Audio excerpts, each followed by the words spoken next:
अमेरिकी फौज ने शाम की सरहद के करीब ईरानी मिलिशियाज के एक ट्रक पर आज सुबह सवेरे फजाई हमला किया है और ये हमला ऐसे वक्त में किया गया है जब शाम की सरहद पर ईरान के जो ट्रक थे वो मौजूद थे और कम से कम 2 से 3 ट्रकों को निशाना बनाया गया है। इस कार्रवाई के बारे में मुतजाद आरा सामने आ रही हैं। कुछ का कहना है कि अमेरिकी बमबारी ने उस ट्रक को निशाना बनाया जिसके अंदर गोला बारूद ईरान वाले लेकर जा रहे थे और हिजबुल्लाह को लेकर जा रहे थे। यानी ईरान वाले अपने ट्रक के अंदर बहुत सारा असला गोला बारूद इकट्ठा करके लेबनान की तरफ जा रहे थे और ये असला हिजबुल्लाह को देना था। हिजबुल्लाह ने इस असले का इस्तेमाल अमेरिका के खिलाफ भी करना था, इसके अलावा इजराइल के खिलाफ तो होना ही था। फिलहाल के लिए आपको ये भी बता दें कि अमेरिका ने 2 से 3 ट्रकों के ऊपर अटैक किया है जिसको लेकर बड़ी ही मुतजाद राय सामने निकल कर आ रही है। आपको ये भी बता दें कि ईरान के यही मिलिशियाज हैं जो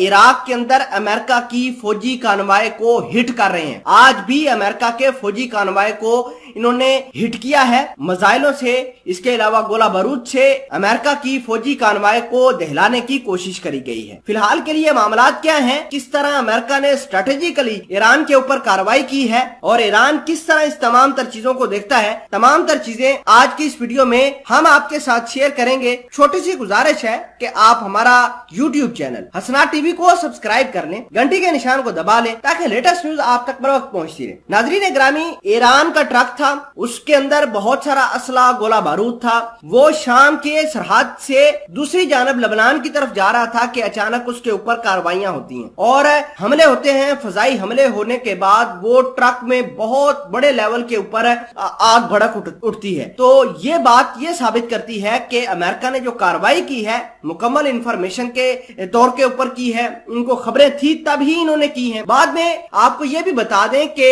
अल हुमस, इसके अलावा अलीपो शहर जो शाम के अंदर है, वहां पर ईरान ने अपने कैंप बनाए हुए हैं। इजराइल वाले आते हैं, वहां पर कार्रवाई करके वापस चले जाते हैं। पिछले 22 जुलाई से लेकर अब तक इजराइल ने हर रोज कभी अपने हेलीकॉप्टर भेज देता है, कभी फाइटर जेट F-16 भेजकर गाइडेड मिसाइल से अलीपो और हुमस शहर के ऊपर कार्रवाइयां करता है। पिछले 7 रोज से लगातार इजराइल वाले कार्रवाइयां सीरिया के अंदर कर रहे हैं। अमेरिका जो है वो भी कार्रवाइयों में हिस्सा ले रहा है, कभी इराक के अंदर ईरानी मिलिशियाज को हिट करता है, कभी सीरिया के अंदर करता है। तो आपको ये भी बता दें कि इस तमाम तर डेवलपमेंट को देखते हुए रशिया ने कहा है कि वो अपना डिफेंस सिस्टम, फाइटर जेट और दीगर चीजें यानी मिसाइल वगैरह सीरिया के अंदर तैनात करेगा ताकि आए रोज जो इजराइल और अमेरिका वाले कार्रवाइयां करते हैं सीरियन गवर्नमेंट के ऊपर, सीरिया की आर्मी के ऊपर या फिर ईरान के खिलाफ करते हैं, तो हम उसको रोक देंगे। एक और बड़ी खबर यह है कि एक कार्रवाई हुई है नादरन सीरिया के अंदर जिसके नतीजे में तुर्की के